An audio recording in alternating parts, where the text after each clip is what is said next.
ગૌ માતા આપણા સૌનું આસ્થાનું સૌથી મોટું કેન્દ્ર એટલે કે ગૌ માતા અને આ ગૌ હત્યા પર પ્રતિબંધનો કાયદો લાવનાર એ પહેલી ગુજરાત સરકાર હતી। આદરણીય પ્રધાનમંત્રી શ્રી નરેન્દ્રભાઈ મોદીજીના ગુજરાતના મુખ્યમંત્રી કાળ દરમિયાનના શાસનમાં આ કડક કાયદો અમલમાં મૂકવામાં આવ્યો। ગુજરાત એવું રાજ્ય છે જ્યાં કરોડો લોકોને ગૌ માતા જોડે ખૂબ મોટી આસ્થા જોડાયેલી છે અને આ ગૌ માતાનું રક્ષણ કરવું એ આપણી ફરજ છે।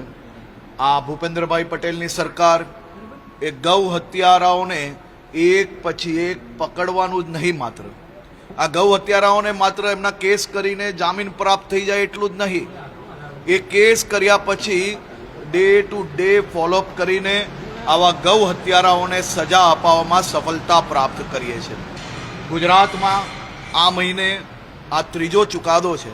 કાલે અમદાવાદ કોર્ટ દ્વારા આ ઐતિહાસિક ફેસલો આપવામાં આવ્યો છે અને બે હત્યારાઓને 7 વર્ષની કડક સજા આપવામાં આવી છે।